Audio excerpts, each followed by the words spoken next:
Saya difahamkan kita perlu waspada terhadap senaman yoga. Senaman yoga. Karena boleh menghakis akidah kita. Senaman yoga ini boleh menghakis akidah seorang Muslim. Karena amalan tersebut, yoga berunsur falsafah agama Hindu dan Buddha. Begitu kata penanya. Pertanyaannya, apa pandangan Pak Ustaz? Jika kita belajar dengan guru yoga yang mengajar gerakan yoga, tetapi yang dipanggil sebagai stretching exercise untuk tujuan kesehatan seseorang yang ada masalah tulang belakang, adakah ia tetap haram?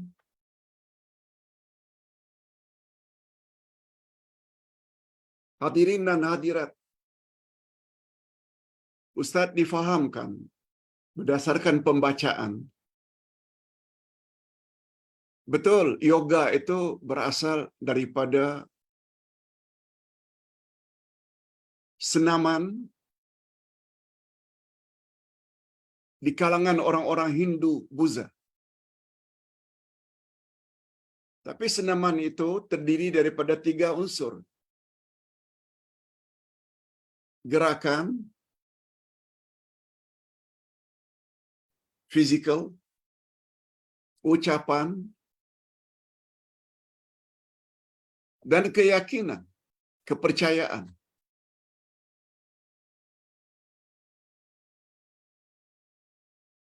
Oleh sebab itu, andai kata kita hanya terlibat dengan gerakan-gerakan tertentu yang dapat menjadi sebab sembuhnya tulang belakang, itu saja. Tapi tidak ada ucapan-ucapan tertentu sebagaimana yang disuruh. Tidak ada ketetapan keyakinan dalaman tertentu. Kononnya kita kena yakini dengan perbuatan tersebut dan ucapan tersebut kita menyatu dengan Tuhan, menyatu dengan dewa-dewa tertentu. Kata para ulama, kalau sekedar pergerakan itu tidak mengapa. Tidak dosa. Yang tak boleh itu bila diikuti dengan ucapan tertentu, keyakinan tertentu, yang itu haram hukumnya dan boleh merosakkan akidah.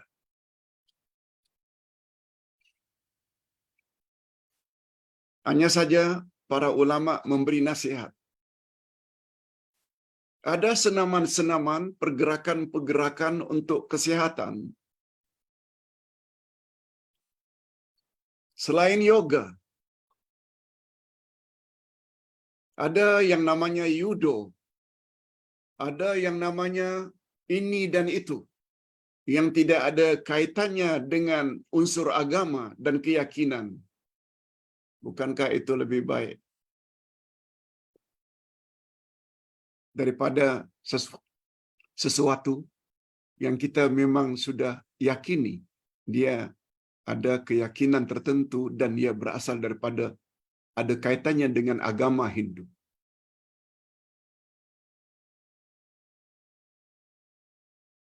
Dan dia juga termasuk di dalam satu larangan. Man tashabbaha biqaumin fahuwa minhum. Siapa yang menyerupai amalan sesuatu kaum, maka dia termasuk kaum itu.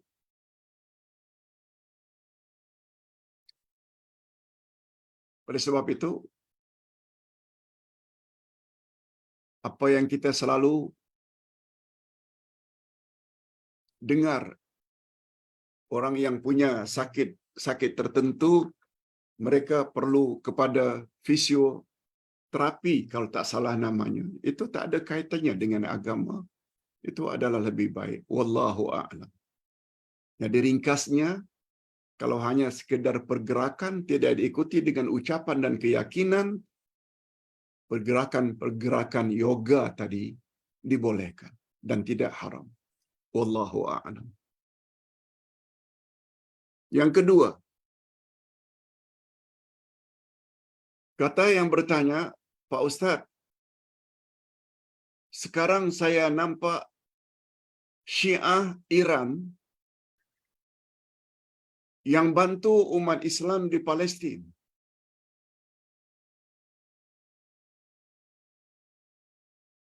Apakah namanya Hamas dan lain-lain?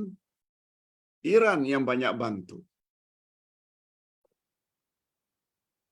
Begitu yang saya nampak, sedangkan negara-negara Arab yang berpahaman Sunni bukan saja tidak bantu, malah mengadakan hubungan normalisasi dengan Israel. Mengadakan hubungan baik dengan Israel. Yahudi. Kita pula kata Iran itu terpesong. Kita pula kata Iran itu yang bermazhab Syiah Imamiyah itu terpesong. Sedangkan negara-negara yang diklaim sebagai Ahlus Sunnah wal Jamaah berpeluk tubuh. Malah mengadakan hubungan baik, normalisasi dengan Yahudi, Israel. Mohon pencerahan, Pak Ustaz.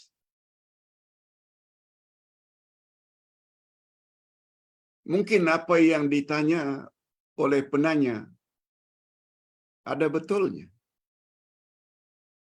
Nampaknya macam itu. Cuma Ustaz tidak sebut di sini. Jangan karena Iran membantu pejuang-pejuang Islam melawan Israel, lalu kita katakan Iran yang bermazhab resminya Syiah Imamiyah itu Muslim yang baik. Sila baca buku Akidah Ahlus Sunnah wal Jamaah jilid 3 tentang Syiah yang mempunyai 12 asas akidah mereka. Jauh bercanggah dengan Quran dan Sunnah Nabi sallallahu alaihi wasallam. Atas sebab itu kita katakan Syiah itu sesat. Jangan hanya karena mereka menolong pejuang-pejuang melawan Israel. Jangan karena mereka menolong saudara-saudara kita di Palestin, lalu kita cenderung kepada akidah Syiah. No.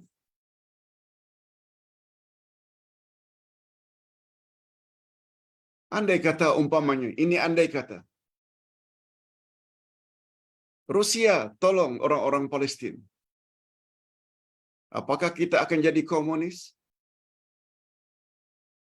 Cina andai kata bantu orang-orang Palestin, apakah kita akan jadi komunis agama Cina?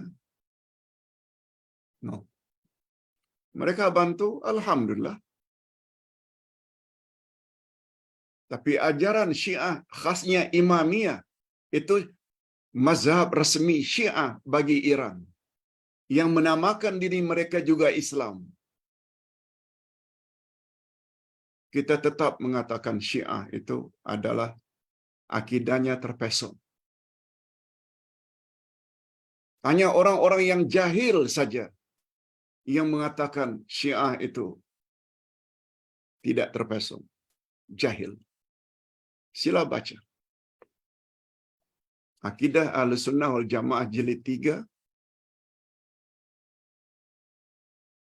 memperkatakan tentang Syiah.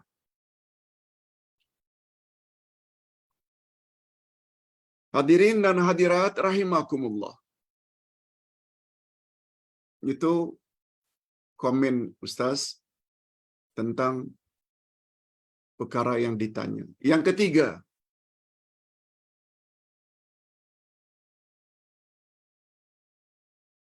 Pak Ustaz, ada sebuah video yang mengatakan bahawa peperangan yang tercetus di Palestin sekarang ini sudah diatur oleh Allah dan mesti ada hikmahnya.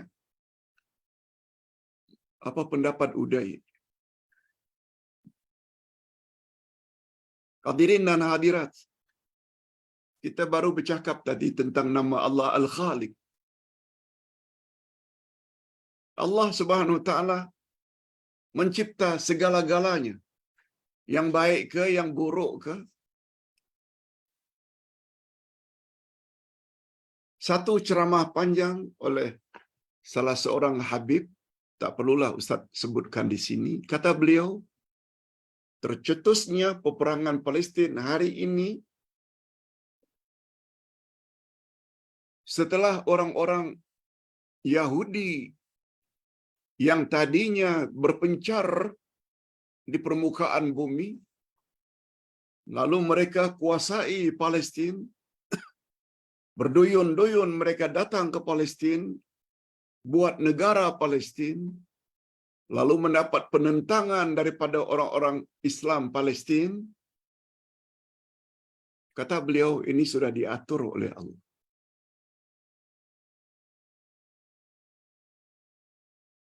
Kata beliau, barangkali ini cara untuk Allah Subhanahu wa taala musnahkan orang-orang Yahudi Palestin. Yang kita dah tahu dah sejak dari dulu lagi, ciri-ciri khas Yahudi Palestin ini degil, tidak mau ikut kebenaran. Golongan yang dimurkai oleh Allah, sebagaimana tafsir ghairil maghdubi alaihim. Ketika Nabi ditanya siapakah golongan yang dimurkai Allah, kata Nabi Yahudi. Kalau mereka berpencar-pencar di permukaan bumi ini, macam mana cara hendak memusnahkan mereka? Itu sebabnya kata penceramah tersebut, wujudnya negara Palestin yang mereka buat ini, itu sudah ada dalam perancangan Allah. Sebagai tanda akhir zaman, mereka akan dihabisi oleh Allah Azza wa Jalla. Sehingga dalam satu hadis, jika terjadi peperangan antara Islam dengan Yahudi, orang Yahudi berselindung di balik batu. Batu pun akan cakap, "Hei orang Islam, ini orang Yahudi yang berselindung di belakang aku." Orang Islam yang sebenarnya tak tahu, jadi tahu, batu bercakap. Wallahu alam. Ustaz tidak mau komen banyak-banyak, sebab ilmu Ustaz tentang perkara ini tidak begitu mendalam. Cuma Ustaz dalam hal ini dapat menyetujui. Semuanya adalah dalam perancangan Allah. Ustaz buat contoh lain. Banyak orang yang mengatakan, apa pasal Adam dan Hawa makan buah larangan? Akhirnya, atuk dan nenek kita dibuang ke bumi. Sebagaimana ayat 38 Al-Baqarah. Qulnah bitu minha jami'ah. Fa imma ya'tiyannakum minni huda. Faman tabi'a hudaya fala khawfun alaihim walahum yahzanun. Kami berfirman, turunlah kamu semua, hei Adam, Hawa dan Iblis, ke permukaan bumi. Keluarlah kamu dari syurga ini. Pergi ke bumi. pasti nanti akan datang kepadamu petunjukku, yaitu rasul demi rasul dan kitab demi kitab. Siapa yang ikut rasul dan kitab yang aku turunkan, mereka tak perlu takut dan tak perlu sedih. Ada kaitan tak penurunan Adam dan Hawa ke bumi sehingga muncullah kita sebagai zuriatnya? Ada kaitan tak dengan dosa yang Adam dan Hawa buat? Ada. Maknanya ini semua sudah menjadi perancangan Allah. Tapi jangan salahkan Adam dan Hawa. Sebab Adam ketika itu belum jadi nabi lagi. Jangan kata, takkan nabi buat dosa, Pak Ustaz. Adam memang buat dosa, tapi ketika itu statusnya belum jadi nabi. Di dalam syurga bukan nabi. Beliau dijadi nabi ini setelah beliau turun ke bumi. Nah, terakhir, Pak Ustaz, saya ada soalan yang dah lama dalam fikiran. Dan belum pernah saya mendengar mengenai hadis tentang persiapan fizikal untuk berperang.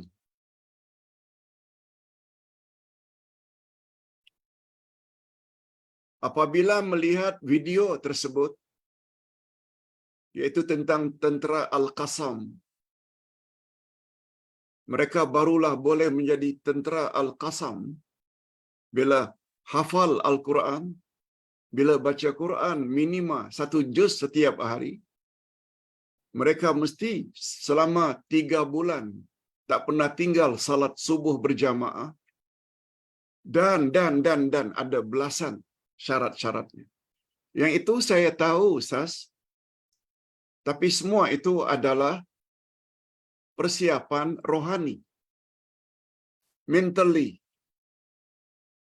Yang saya ingin tahu, Pak Ustaz, apa dia persiapan jasmani atau physically? Terfikir bagaimana Rasulullah dan para sahabat membuat persiapan perang dalam bentuk jasmani. Kalau rohani, itu sudah jelas kata yang bertanya. Hadirin dan hadirat rahimakumullah.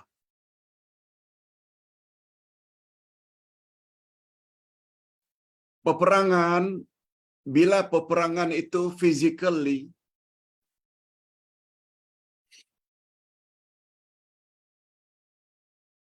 dia juga mestilah kita membuat persiapan yang bersifat fizikal.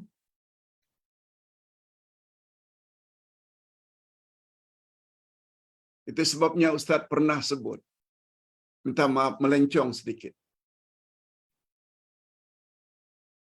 Peperangan hari ini kita dengan orang-orang kafir lebih kepada al-ghazwul fikri. Peperangan pemikiran, peperangan ideologi. Itu masalah rohani. Itu sebabnya majelis-majelis ilmu seperti ini perlu. Orang-orang kafir yang mendakwa Nasrani itulah agama yang benar. Yahudi mendakwa Yahudilah yang benar. Hindu mendakwa Hindulah yang benar dengan akidah dan keyakinan mereka. Orang Syiah, mereka berdakwah dengan bermacam-macam cara, termasuk dalam internet, termasuk melalui YouTube.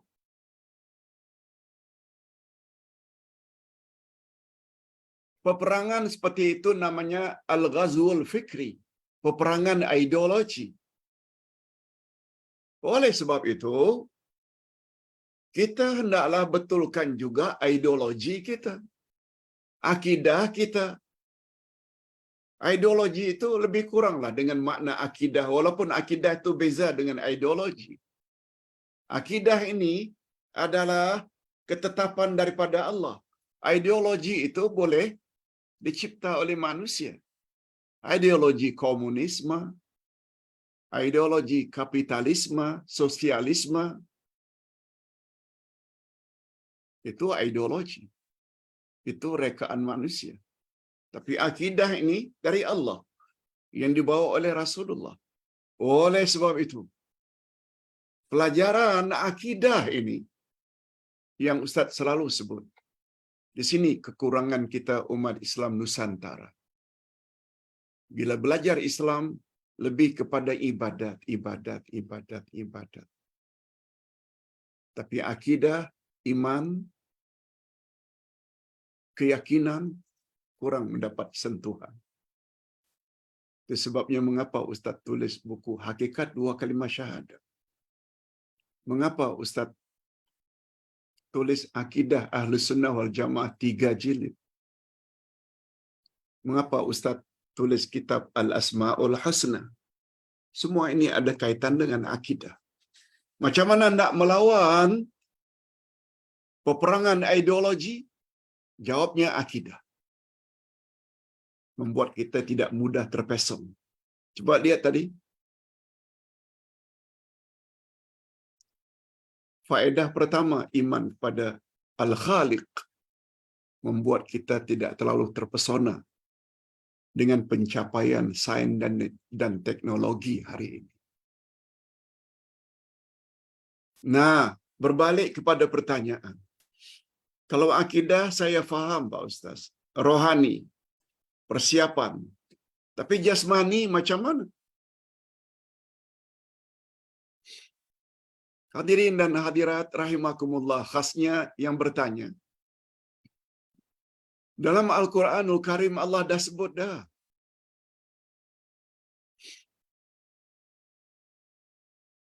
Lihat ayat 60 surat Al-Anfal. Wa a'iddu lahum mastata'tum min quwwah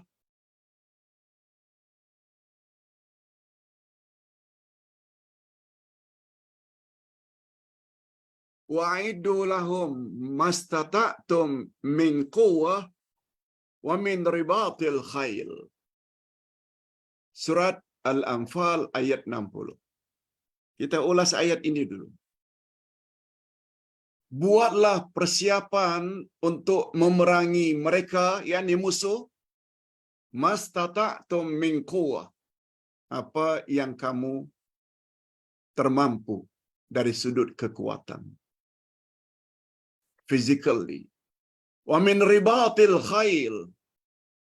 Antara lain dengan mempersiapkan kuda yang cergas dan pantas. Ustaz ingin komen sedikit. Hadirin dan hadirat rahimakumullah. Yang membuat umat Islam ini menang bukan persenjataan. Bukan. Itu sebabnya Nabi Muhammad sallallahu alaihi wasallam melarang para sahabat jangan takut dengan besarnya bilangan musuh. Coba lihat peperangan Badar 300 lawan 1000 lebih. 3 kali ganda. Ini belum lagi peralatannya. Dengan pedang, dengan panah, dengan lembing. Nabi Muhammad 300 tidak hanya dari sudut bilangan, juga persenjataan. Lalu mengapa menang? Karena keikhlasan mereka dalam berjuang. Apalagi Nabi Muhammad sallallahu alaihi wasallam berdoa. Perang Badar adalah perang pertama dalam Islam. Baru diikuti kemudiannya 2 tahun kemudian perang Uhud. Apa kata Nabi dalam doanya? Ya Allah, menangkanlah perjuangan kami. Sebab bila kami dari Madinah ini, dan ini saja orang Islam di atas muka bumi,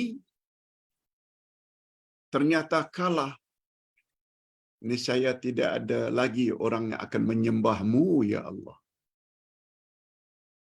Nabi berdoa. Apa dia ekoran doa itu? Allah turunkan beribu-ribu malaikat dari langit. Ini memberi isyarat besar kecilnya tentera bukan penentu kemenangan. Yang memenangkan itu adalah Allah. Bagi Ustaz, jangankan beribu-ribu malaikat, satu malaikat saja yang kekuatannya luar biasa dapat menghancurkan seluruh manusia. Namun demikian, Rasulullah sallallahu alaihi wasallam juga suruh buat persiapan physically selain mentally, rohani. Itu sebabnya pada zaman Mekah tidak ada peperangan. Karena Allah tidak suruh Nabi berperang dengan orang Mekah. Sebab dari sudut pengikutnya sangat kecil. Persiapan fizikalnya sangat kecil. Walaupun Allah Subhanahu wa taala boleh menangkan mereka. Itu kata para ulama memberi isyarat.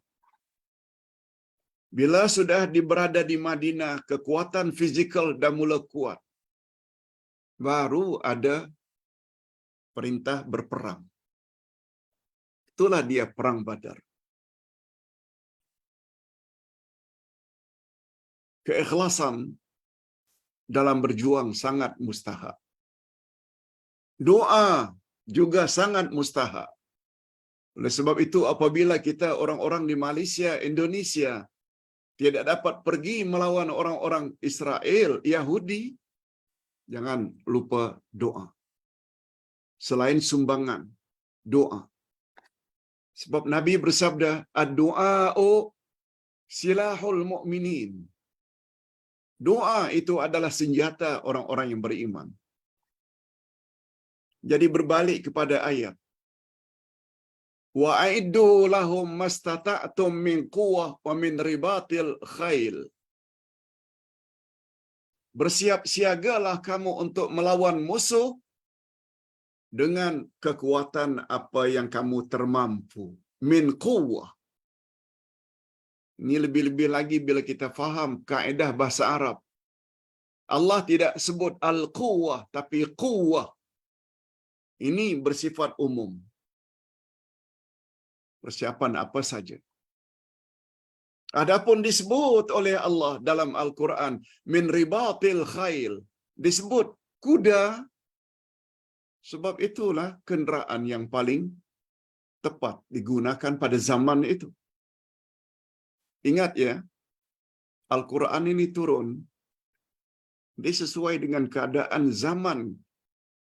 Quran itu turun. Keadaan yang berlaku di zaman itu. Itu sebabnya untuk memahami orang-orang Arab ketika itu, kehebatan dalam syurga antara lain laban, susu, yogurt, ainab, anggur, tamar, korma, rumman, delima. Buah-buahan itu saja yang disebut. Mengapa tak sebut manggis? Mengapa tidak disebut durian? Mengapa tidak disebut rambutan? Mengapa tidak disebut mempelam, quini? Karena buah-buahan itu tak wujud di situ. Mengapa disebut arak dalam syurga yang tidak memabukkan? Asal, honey, madu. Karena itu yang wujud zaman itu. Begitulah lebih kurang. Buatlah persiapan apa yang kamu termampu dari segi kekuatan, antara lain kuda-kuda.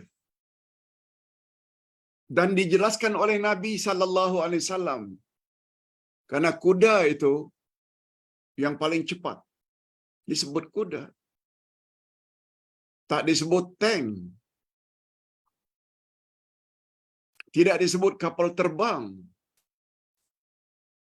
pesawat gempur, tidak disebut meriam. Tapi Nabi sebut dalam hadis, selain persiapan mereka ketika itu adalah lembing, pedang, juga kata Nabi ar-ramyah, panah. Sebab panah itu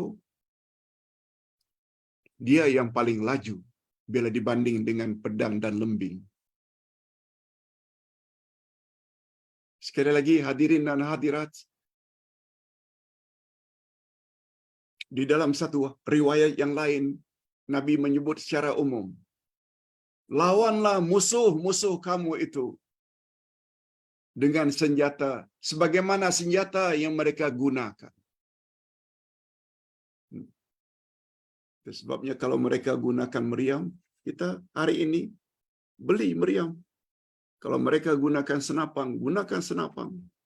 Kalau mereka gunakan pesawat tempur, kita gunakan juga pesawat tempur. Kalau mereka gunakan bom, kita juga boleh beli bom. Wallahu a'lam.